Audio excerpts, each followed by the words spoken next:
Hello dear student, कैसे हैं? मैं नीलकमल सर उपस्थित हुआ हूं अपने online platform Purvanchal career classes पे और लेके ईवीएस की क्लास। आज ही हम बहुत ही रोमांचित चैप्टर का अध्ययन करेंगे जिसका टाइटल है पहाड़ों से समुद्र तक। कहाँ है? पहाड़ों से समुद्र तक। तो आप हमारे official YouTube channel Purvanchal career classes को सब्सक्राइब लाइक करना ना भूलिए, जिससे कि आपको हमारे द्वारा उपलब्ध कराए गए हर वीडियो आसानी से मिल जाए। तो आज की जो टॉपिक है वो आपकी है, जिसका टाइटल है, जिसका शीर्षक है पहाड़ों से समुद्र तक। आइए इसमें देखते हैं कि किन किन चीजों का वर्णन हुआ है। तो ये सब पहाड़ बने हुए हैं और ये देखिए नदी बनी हुई है और नदी में तरह तरह की मछलियां इसमें दिखाई गई हैं, बगुला दिखाया गया है और सब जो है इसमें आके लास्ट में नदी कहाँ मिलती है? समुद्र में मिल जाती है। और इससे पहले इस चित्र को ध्यान से देखिए। पहाड़ है ऊपर, ये वाला सब पहाड़ है, ये जो दर्शाया गया है, ठीक है। ये पहाड़ों पे आपके पेड़ पौधों को दर्शाया गया है और इधर आपको जो नेशनल एनिमल है, राष्ट्रीय जानवर है, बाघ को दर्शाया गया है। इधर चिड़ियों को दर्शाया गया है। फिर यहां से ये पहाड़ों से निकलती है नदी। ये देखिए आप, ऐसे ऐसे निकलते निकलते ऐसे आएगी, ये घूमते घूमते घूमते घूमते कहाँ पे आएगी? सीधा चली आएगी। कहाँ चली आएगी? समुद्र में चली आएगी। घूमते घूमते एकदम लास्ट में कहाँ आई? समुद्र में आई। तो आप इस फिगर को ध्यान से देखिएगा, इससे प्रश्न पूछा हुआ है पहले, उसके बाद जो है बाद में इसका विश्लेषण किया हुआ है। इस फिगर को आप ध्यान से देखिए कि पहले तो ये पहाड़ है और पहाड़ों पे ये ऊपर जो व्हाइट व्हाइट दिख रहा है, इसे ग्लेशियर कहा जाता है। क्या कहा जाता है? ग्लेशियर कहा जाता है। जमी हुई बर्फ इसे कहा जाता है। और ये उन नदियों के बारे में यहाँ पे चर्चा हो रही है जो सदा नीरा है। नदी दो प्रकार की होती है। एक होती है आपकी, एक नदी आपकी होती है सदा नीरा। क्या है? सदा नीरा। दूसरी आपकी है बरसाती, बरसाती नदी। ये दो प्रकार की नदियां हैं। जो सदा नीरा है उसमें 12 मास पानी रहता है और वो पानी ज्यादातर आपको कहां से मिलेगा? ग्लेशियर, जो पहाड़ों पे ये सफेद सफेद बर्फ ढके हुए हैं, उन्हें वही जब पिघलते हैं तो पानी का रूप लेते हैं और वही पानी पहाड़ों से निकलकर धीरे धीरे घूमता हुआ मैदानी क्षेत्रों से समुद्र में मिल जाता है। और दूसरी जो बरसाती नदी होती है, ये गांव के आसपास छोटी बड़ी दोनों होती हैं। ये बरसात के पानी को ढोती हैं। किस पानी को? बरसात के समय जो वर्षा होती है उसका जो पानी होता है इस नदी से होते हुए 12 मासी नदी में मिल जाता है। तो आपसे कोई पूछेगा कि नदियां कितने प्रकार की होती हैं, तो नदियां दो प्रकार की होती हैं। कौन कौन होती हैं? एक सदा नीरा होती है और एक जो होती है बरसाती नदी होती है। तो यहाँ पे सदा नीरा नदी की बात कर रहा है क्योंकि यहाँ पे पहाड़, इसका टाइटल या शीर्षक ही है पहाड़ों से समुद्र तक। तो इसका मतलब है कि सदा नीरा नदी की बात हो रही है। आइए देखते हैं इसमें, इस आधार पे इसमें चित्र में ये प्रश्न पूछा हुआ है। इस चित्र को दिखा के प्रश्न पूछा हुआ है और ऐसे आपकी जानकारी के मुताबिक हम बता दें कि नदियों से और पहाड़ों से यूपी टेट और सुपर टेट में तो कंफर्म है क्वेश्चन आता है, ठीक है। लेकिन सी टेट में अभी कभी आया नहीं है, आने की संभावना हो सकती है, जब सिलेबस में है तो हो सकती है। आइए देखते हैं इसमें क्या पूछा है। नदी के चित्र को ध्यान से देखो और नीचे दिए गए शब्दों को पढ़ो। तो इसमें कौन कौन से शब्द हैं देख लेते हैं। इसमें शब्द है नाव, बहता पानी, नीला, मछलियां, पानी के पौधे, नदी, बड़ा जहाज, तेल, नदी के किनारे, बदबू, फैक्ट्रियां, जानवर, कपड़े धोना, दूसरे काम, बदलाव, शहर। चित्र और शब्दों की मदद से एक कहानी लिखो। अपनी कहानी के लिए कोई नाम भी सोचो। तो इन शब्दों को मिला करके एक कहानी का निर्माण करना है आपको, ठीक है।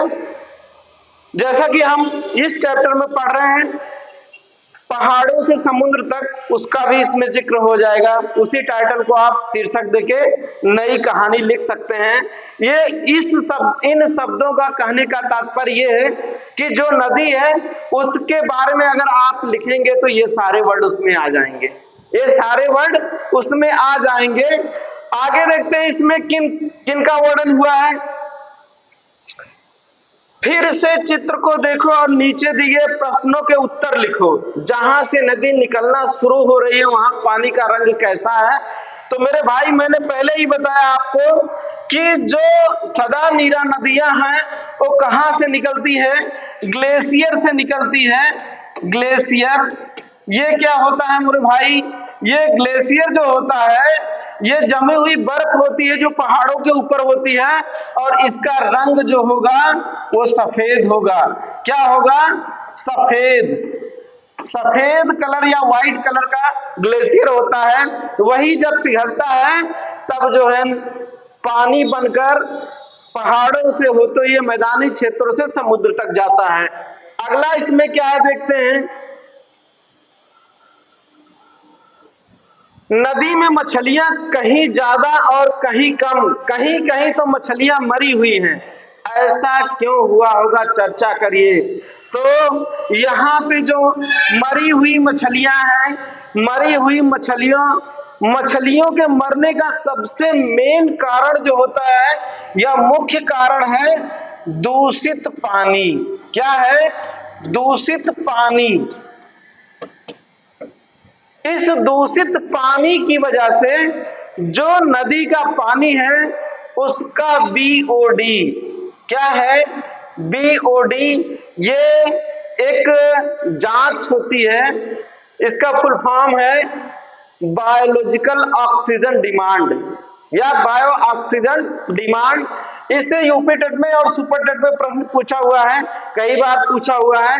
ये बीओडी क्या होता है? बीओडी क्या होता है? बायोलॉजिकल ऑक्सीजन डिमांड या बायो ऑक्सीजन डिमांड होता है। इसका मतलब होता है कि जो नदी का पानी होता है उस पानी में संतुलन या साफ जब पानी रहता है तो ऑक्सीजन की एक निश्चित मात्रा होती है, उसी को कहा जाता है डीओ यानी कि डिजॉल्व ऑक्सीजन। क्या कहा जाता है? डीओ कहा जाता है, डिजॉल्व ऑक्सीजन। और जो बीओडी होता है ये इसके इनवर्स प्रोपोर्शन होता है। किसके? डीओ के। बीओडी अगर जितना बढ़ेगा पानी उतना दूषित होगा, और डीओ जितना बढ़ेगा पानी उतना साफ सुथरा होगा। तो यहाँ पे मछलियां मरने का मेन कारण था दूषित पानी। गांव में पहुंचने से पहले नदी में क्या क्या दिखाई दे रहा है? अब देख लो इस चित्र में गांव से पहले क्या क्या दिखाई दे रहा है मेरे भाई। ये गांव है, गांव से पहले मछलियां इसमें दिखाई दे रही हैं। नदी में मछलियां दिखाई दे रही हैं, बत्तख दिखाई दे रही हैं, पंछी दिखाई दे रहे हैं, और ये आपके हाथी दिखाई दे रहे हैं, विभिन्न प्रकार के जंगली जानवर जीव दिखाई दे रहे हैं। ठीक है। अब जैसे ही गांव में प्रवेश करती है तो यहाँ पे मवेशी आ गए। क्या आ गए? यहाँ पे देखो, यहाँ गांव में एंट्री होती है यहाँ से, और उसके बाद इधर जो देखिए ये मवेशी है, इधर कपड़ा की धुलाई हो रही है, इधर मवेशी की धुलाई हो रही है। यहाँ पे भी मवेशी के खान पान संबंधी कुछ रखा हुआ है वो आ रहा है। और यहाँ पे फैक्ट्रीज हैं, और फैक्ट्रीजों का गंदा कचरा जो होता है वो नदियों में प्रवाहित हो रहा है। तो इसी को पूछ रहा है कि गांव में प्रवेश करने से पहले क्या क्या देखे, नदी में क्या क्या दिखाई दिया। तो गांव में प्रवेश करने से पहले नदी में आपको मछलियां दिखाई दी, पंछी दिखाई दिए, बगुला दिखाई दिया, अन्य प्रकार के जंगली जानवर दिखाई दिए। और आगे देखते हैं, आगे क्या पूछ रहा है, नदी के पानी का रंग कहां कहां बदला। तो नदी के पानी का रंग वहां बदला जहां पे प्रदूषित पानी प्रवाहित किया गया। जैसे आप देखेंगे कि जहां पे फैक्ट्रीज हैं, क्या है, कल कारखाने हैं, वहां पे आप देखेंगे, जैसे ये है आपका कोई फैक्ट्री है, यहां से निकला हुआ पानी एक कैसा दिख रहा है, गंदा दिख रहा है। ये पानी जब नदी में प्रवाहित होगा तो नदी के पानी को दूषित कर देगा और उसके रंग को भी बदल देगा। आप शुद्ध पानी को देखेंगे, जो नदी का शुद्ध पानी होता है वो बिल्कुल क्या होता है, सफेद होता है, सफेद पानी होता है। और जब दूषित हो जाता है तो उसमें कालापन आ जाएगा।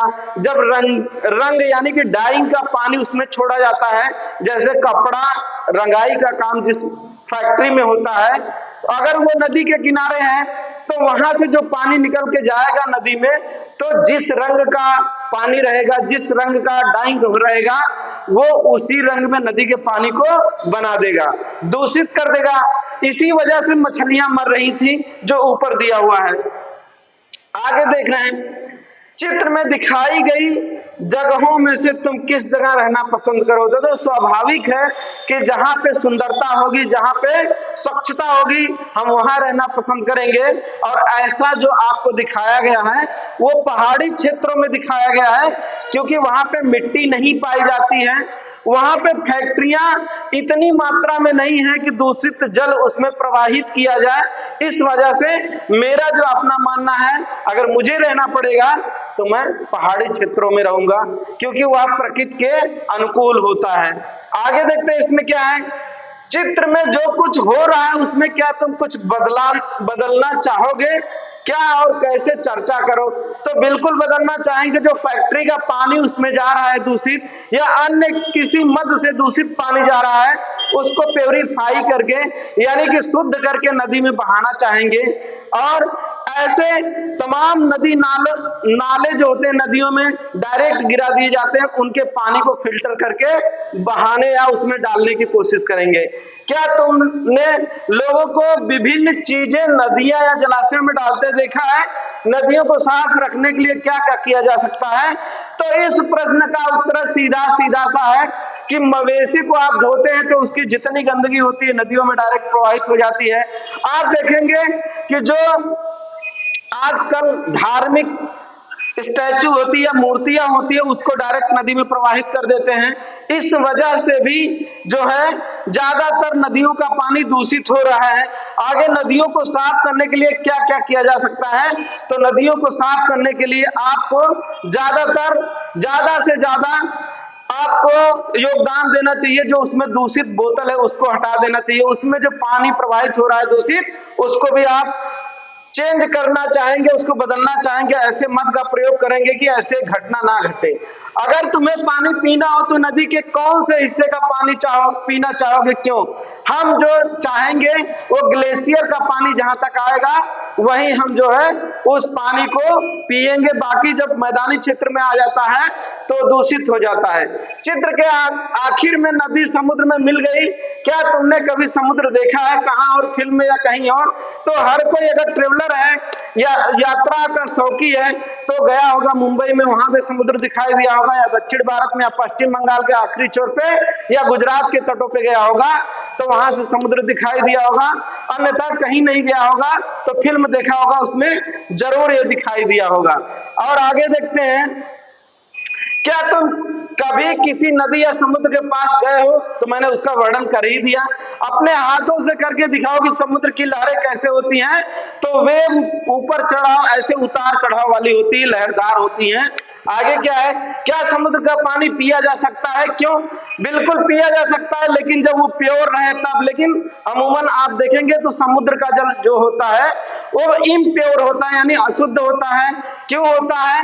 क्योंकि उसमें नमक अधिक पाया जाता है, आयोडीन की मात्रा अधिक पाई जाती है, और उसमें जो चलने वाली जहाजें होती हैं उसमें जब तेल का रिसाव होता है तो सबसे ज्यादा समुद्र का प्रदूषण, समुद्र का जल प्रदूषित उस जहाज से होता है या टैंकर से होता है। और क्या है आगे देखते हैं, क्या पूरे साल में नदी तालाब और झरनों के पानी में कुछ बदलाव होते हैं? किस तरह के बदलाव होते हैं? तो बिल्कुल बदलाव होते हैं। जब बरसात का समय आता है तो इनके जल स्तर में बढ़ोतरी हो जाती है और जब बरसात खत्म हो जाती है तो इनके जल स्तर नीचे चले जाते हैं। आगे क्या, बरसात के मौसम में जितना पानी तालाब या नदी में होता है क्या उतना ही पानी गर्मी के दिनों में बिल्कुल नहीं होता है, क्योंकि जो गर्मी का दिन होता है उसमें पानी वाष्पीकृत हो जाता है, संघनित होकर उड़ जाता है। आगे क्या है, अपने गांव या शहर के आसपास किसी नदी, झील या तालाब के बारे में जानकारी इकट्ठा करो। तो आपका क्या उसके पानी में सर्दी, गर्मी या बरसात के महीने में कुछ बदलाव होता है? बिल्कुल बदलाव होता है।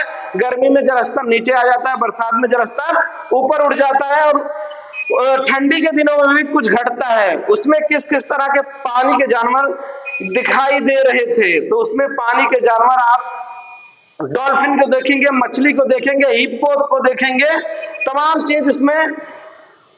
वहां कौन सी तरह के पक्षी आते हैं? तो बगुला पक्षी आते हैं, आपके क्रेन आते हैं, सारस पक्षी आते हैं, अन्य तमाम प्रकार के जो मछलियों का भोजन करते हैं ऐसे पक्षी आते हैं। क्या तुमने कभी बाढ़ के बारे में सुना है, पढ़ा है? बिल्कुल सुना है। जब बरसात के मौसम में नदियों का जल स्तर बढ़ जाता है तो उसे बाढ़ कहा जाता है, जिससे जान माल का खतरा हो जाता है। ठीक है।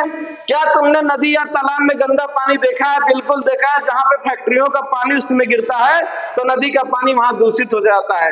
तुम कैसे जानोगे कि पानी गंदा है? अगर पानी देखने में साफ हो तो क्या यह जरूरी है कि वह पानी पीने के लिए भी ठीक होगा? चर्चा करो। बिल्कुल नहीं, क्योंकि तमाम ऐसे तत्व होते हैं जिनका रंग दिखाई नहीं देता, उस वजह से भी नदी का पानी दूषित हो जाता है। आगे देखते हैं क्या है, पानी गंदा कैसे हो जाता है? तो पानी गंदा होने का मैंने बताया कि उसमें मवेशी धुलते हैं, उसमें जो अपशिष्ट पदार्थ होते हैं डाला जाता है, उसमें जो है फैक्ट्रियों का गंदा पानी प्रवाहित किया जाता है, इस वजह से जो है पानी गंदा होता है। तो मिला जुला के आज का जो चैप्टर था उसका मेन जो आशय था वो नदी के बारे में था। तो हमने नदी बताया कि जहां से नदियां निकलती हैं उसे उद्गम स्थान कहा जाता है और जहां पे गिरती हैं उसका अंतिम बिंदु होता है। तो पहाड़ी क्षेत्रों से निकलने वाली नदियां जो होती हैं वो सीधा मैदानी क्षेत्र से होते हुए सीधा चली जाती हैं समुद्र में। तो ये वीडियो कैसा लगा आप कमेंट करके बताइएगा। मिलते हैं अगले एपिसोड में, तब तक के लिए नमस्कार, जय हिंद। आप हमारे YouTube चैनल को सब्सक्राइब करना ना भूलें।